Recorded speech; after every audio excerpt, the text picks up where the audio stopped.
Hello and welcome as we come now to the fifth Sunday of the Lenten time.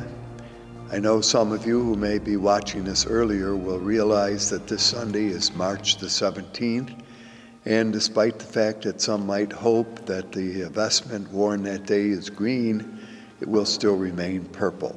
It is the second last week now before the celebration of the Triduum.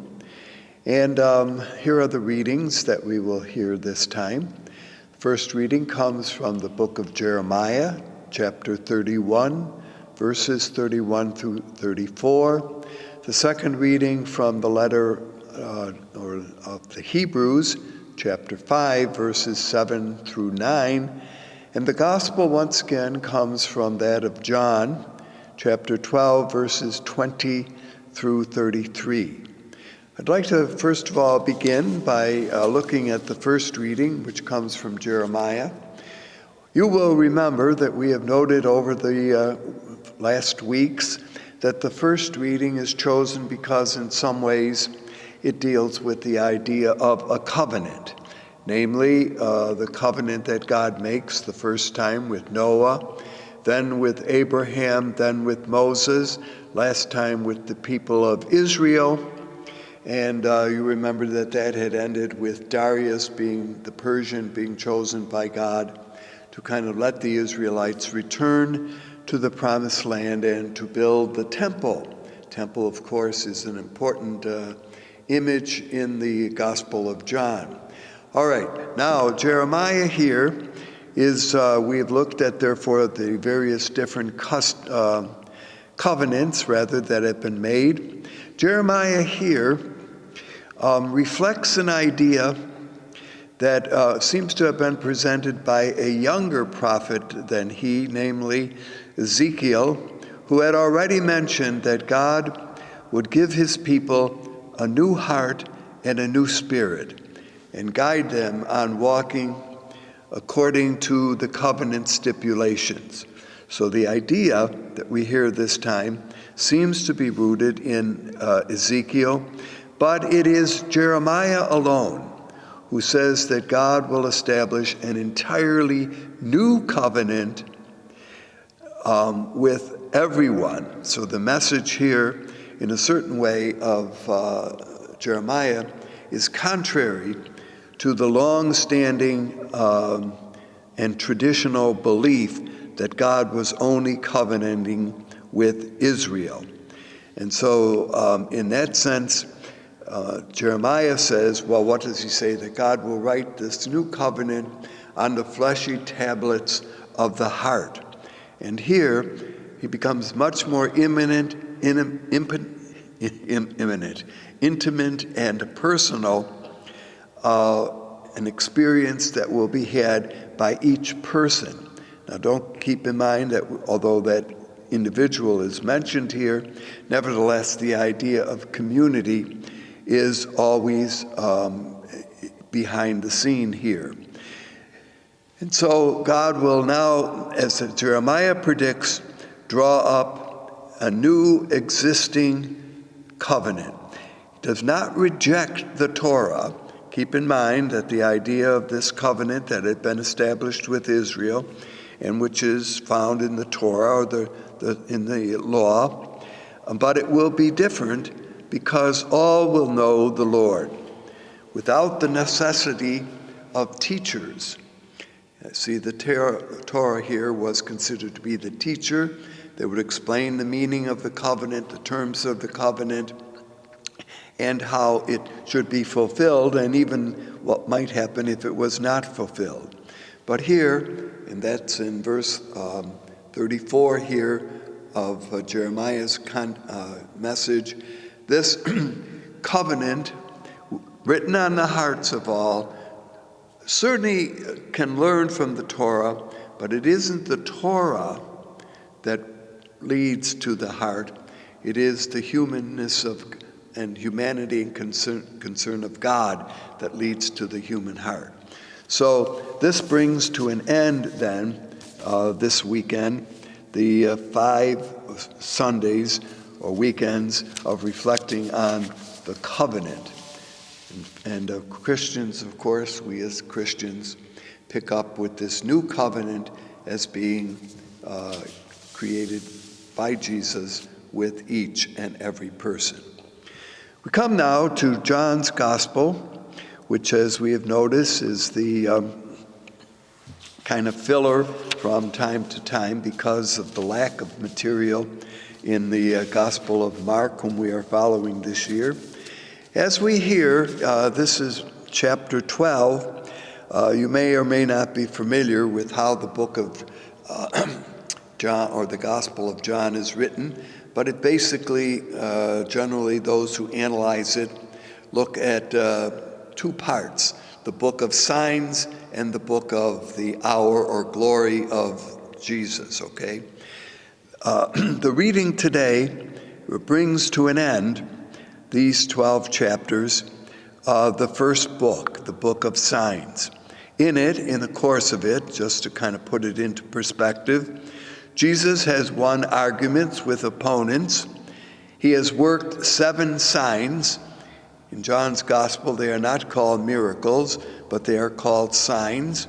And these 7 signs, in a certain way, have been progressive. Namely, by that I mean that they have moved from nice things to very, very personal things. So the first of the signs, you remember in John's Gospel, takes place at Cana of Galilee, where Jesus turns the water into wine. The second sign had been a healing that Jesus had done for an official who had come from Capernaum to where he was at the time in Cana. And that healing, or that sign, had been done at a distance. Jesus had not directly healed the person, the son of the official who was dying, but had healed him. And then you can read the rest of the signs ended with the raising of Lazarus from the dead. See, so there was even a kind of progression of signs. Earthly thing, water into wine, to human restoration to life. So that was the last of the great signs that Jesus had worked. In the course of this book, of these signs, Jesus had shared impressive and significant teaching with his own people, but, and this of course is brought out frequently, they received him not. And in some ways, they denied him the honor that belonged to him as the Son of God, doing the good work that he did. Now, a couple of themes that are important, we certainly have mentioned this in the past, but need to bring it up again as we look at the episode this week, is one that is frequently a question, namely honor and the importance of honor. Here, honor given most importantly to the Father, to God. Also, the idea that Jesus is the replacement. In all that Jesus does, he doesn't do away with what had been part of Israel's story, but brings it to a deeper dimension, a deeper purpose. And in that sense, certainly the quality that is often noticed is Jesus replaces it, and the replacement is with himself, that he is indeed the new whatever it is that he happens to replace. Another kind of point that in some ways comes into the reading that we hear this time has to do with the fact that the Gospel of John, and I mention this again because it has often been misunderstood, and the way in which it has been interpreted has caused a great deal of harm between Christians and Jews, is that basically this gospel, the fourth gospel, the Johannine tradition, is very Jewish, and the kind of imagery and the understanding that lies behind it assumes that the listener knows Judaism, that he is familiar or she is familiar with the customs and practices. So, for example, the fact that Jewish community who live particularly in the Holy Land in Israel would come up to Jerusalem whenever it's possible. We've mentioned this frequently for 3 of the major feast days each year, which brought the community together for generally a period of a week in which they lived together, worked together, celebrated together the graciousness of God. Now, as this story begins this time, one notices again the background. It is close to Passover time. So once again, it is a time of bringing together the Hebrew family. Now, here's one of the points. If this gospel is very Jewish, who is it written for? Who is the intended audience? And I think here there's been a kind of subtle change here in terms of how to read this gospel, and it may save some of the problems that have emerged historically because of how it is read. Jesus is writing this for a group of fellow believers in Jesus. They are Jewish, and they have accepted the teaching that Jesus is the Messiah. But there are some within the community who are hesitant as to whether or not to fully accept Jesus as the Messiah. You see, so when one looks at this as rather an in-house, that is Hebrew to Hebrew, or Christian Jew to Christian Jew, one might understand some of the language that is used. Because otherwise, and this is often has been the way it's interpreted, it is this community as opposed to Judaism, even if it is opposed to the Jewish leaders in Jerusalem, better called Judeans than maybe Jews, and that's a familiar and a traditional interpretation.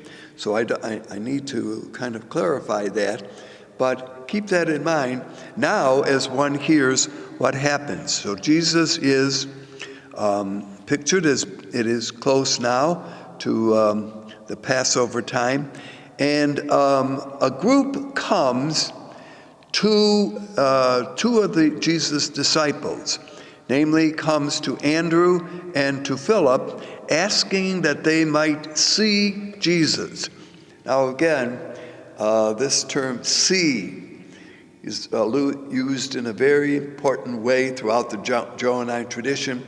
To see certainly has to do with physical sight, being able to see or not to see in that way, but also it has to do with faith, to see Jesus as the Messiah, the Savior, or not. See, so to see can certainly go in a variety of ways, and we've noticed that the Johannine writer often uses imagery that can be interpreted, terms that can be looked at in a variety of ways. So they come to, now why do they come to Philip and to Andrew? Well, Philip, keep in mind, is a Jew, but he has a Greek name. He even points out that he comes from Bethsaida, which is north of the place where Jesus is, on the north shore, by the way, of Gennesareth Lake or the Sea of Galilee. And therefore, he has a Greek name, as does the other person here, Andrew, Peter's brother, has a Greek name, but obviously they are Jewish. See, so, but that would certainly be one of the ways in which, or one of the reasons why they come to these 2. Now, it's interesting. They ask to see Jesus, but if you follow through, and just to kind of conclude this, we're going to come back and look at some other issues here. But it seems to go nowhere because Jesus will begin to talk about something else. And we don't know really in this little episode that we hear, listen to it carefully, if they ever meet Jesus, okay? And the implication seems to be, a careful looking at this, is that they did not, okay? So they want to, see Jesus, meet Jesus, but it, as I say, kind of goes nowhere. Now, why is this? Well, who are these Greeks who come to want to see Jesus? Now, the traditional way of understanding this, and certainly there is a great tradition that lies behind this interpretation, is that these are Gentiles, therefore they are outsiders. They are not Jews. They are not familiar with the Jewish tradition, or they are familiar with it, but nevertheless are not Jews themselves, want to meet Jesus. And they would not, perhaps like going back to an earlier story in chapter 3, where Nicodemus comes to see Jesus, kind of meet with Jesus. So it's not the first time that people are interested in coming to see Jesus. And in this case, the two, or whoever the number of, we're not sure how many of these Greeks there were who wanted to see Jesus, hope that the two disciples of Jesus will broker an introduction to them. As I said, we don't know, and there doesn't seem to be an indication that it ever works. All right, so this brings to, as we mentioned, chapter 12, the end of the book of signs. Now comes the book of glory, okay? And it begins with a reference to the hour of Jesus. Now, keep in mind, in the Gospel of John, the hour of Jesus is his death and resurrection. That it is, this is the hour toward which he is moving. This is the hour to which he has been called. This is the hour in which he will fulfill what it is that the Father has asked him to do. Now, the Gentiles, and they are called that, come at last that he will receive the honorable recognition that he deserves. It is, after all, the Father, God the Father, who bestows honor by raising Jesus from the dead. Now, why do I start with this, raising him from the dead? Because the crucifixion of Jesus does not reflect honor. The crucifixion of Jesus was a shameful experience. It involved much suffering, but the suffering was not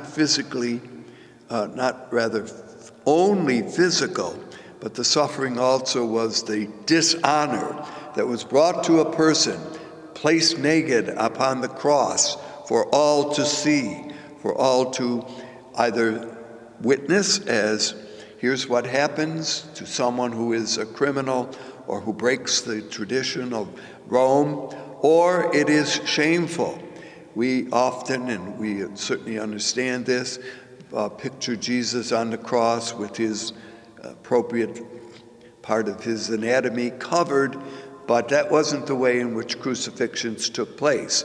It was to bring truly dishonor in a most direct way to the crucified victim. All right, so part of this particular story is having to do with honor. Now, throughout the Mediterranean world, just as a little bit of, again, a background of how this might be interpreted, people considered it praiseworthy that those heroes who faced suffering bravely, often without tears or signs of sorrow, through stories that would underline the humanity of their heroes by showing them distraught, not by hostile enemies, but by standing firm. So a kind of stoic hero was often the image that appealed, and this is why we look at this, appealed to the larger community outside of Judaism. Not that it didn't apply to Judaism, but it also applied to some of the great heroes in the cultural traditions that surrounded Israel, going back even to earlier times. And even today, sometimes the hero who stands against adversity and is not weakened by it, but braves it even in the face of death. In some cases, one might face death bravely simply because he or she knew it was fated to happen. So is this the case, that Jesus is presented like this? He knows what is going to happen. He will stand as an example of heroic virtue. However, that does not seem to lie behind the Johannine tradition here, okay? It is more the honor, or the dishonor, if you want, that crucifixion brings. Jesus, in John's Gospel, would go to the cross to obey his Father's will, but not as if death was not a trauma for him. So it's important to notice that although certainly the reason for why Jesus, according to the fourth Gospel thinking, was to respect and do what the Father had asked, he is not without human suffering. That would deny the humanity of Jesus. And as we have noted often in the fourth Gospel, the humanity of Jesus often is illustrated and comes forth. So in the fourth Gospel, there is no suggestion that the heritage, and this is why kind of looking at this, when we look at the Gentiles, in the Gospel itself, there is no indication, that is in the fourth Gospel. Now keep in mind that we tend sometimes to interpret the fourth Gospel in light of some of the information found in the Synoptics, which has a very different approach here to this, that Jesus speaks to his disciples in this Gospel, but he never speaks as if appealing to the outsider, to the Gentiles. Must be interesting in this Gospel that Jesus never leaves Jewish territory. Unlike, again, in Matthew, Mark, and Luke, Jesus does step outside the borders of Israel. Not in John's Gospel.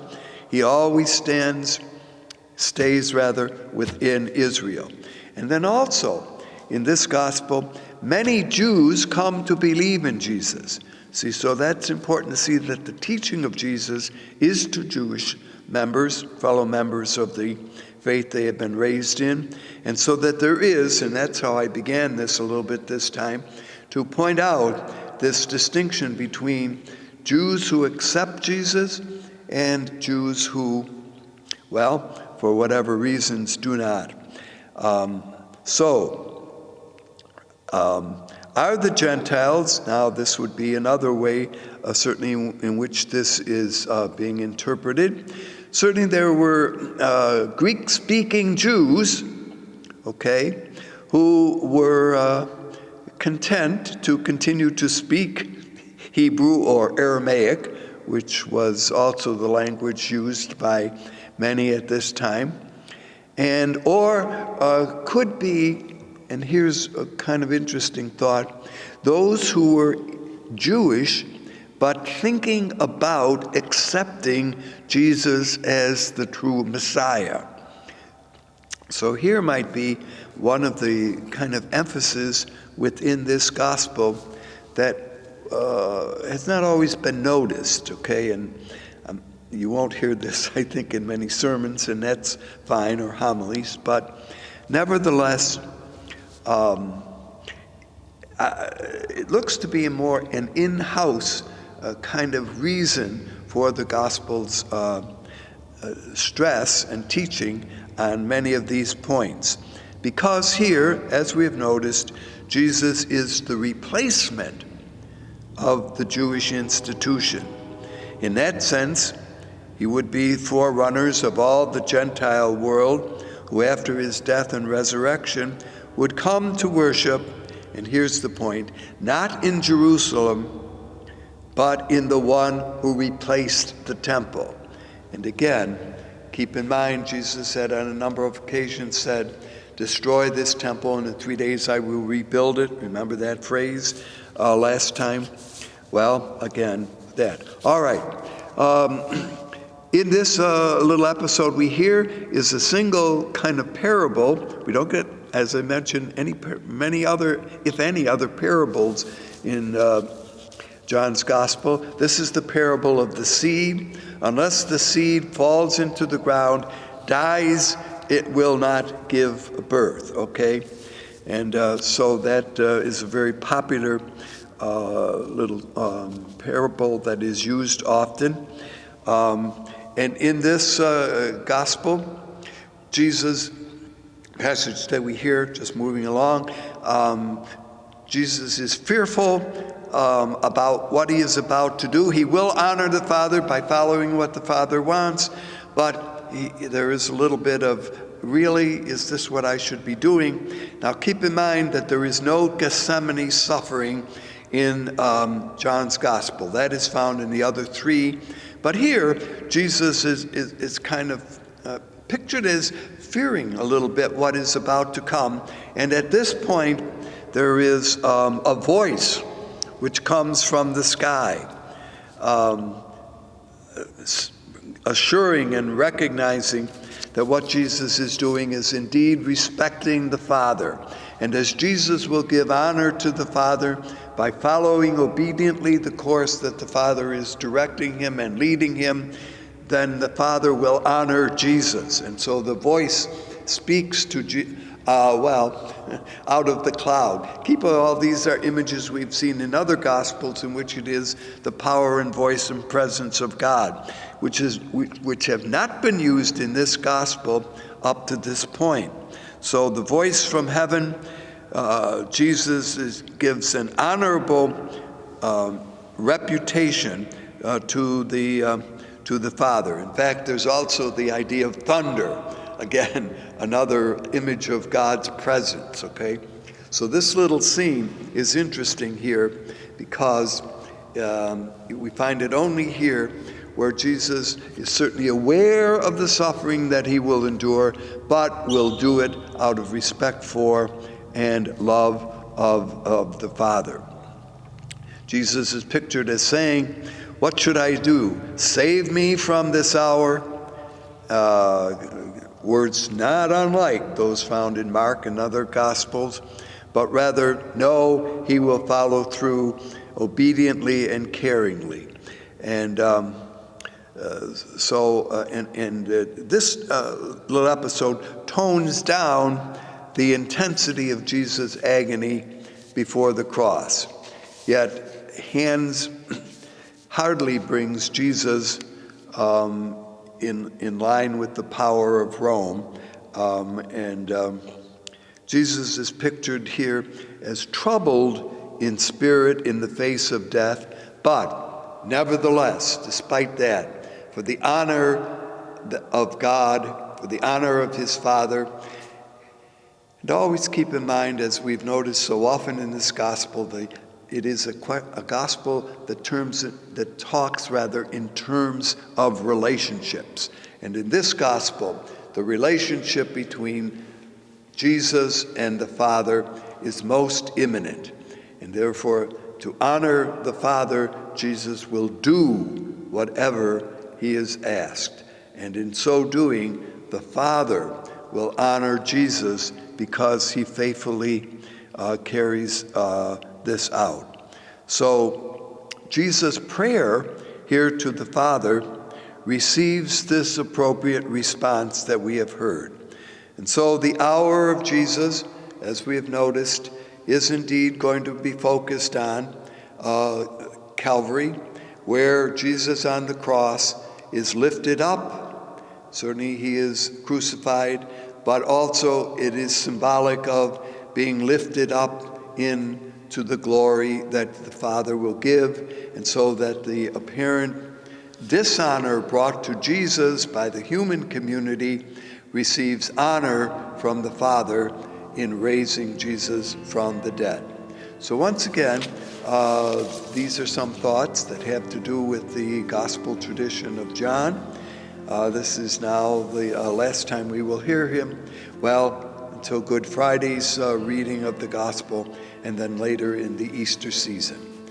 Thank you for being with us, and we hope to see you again.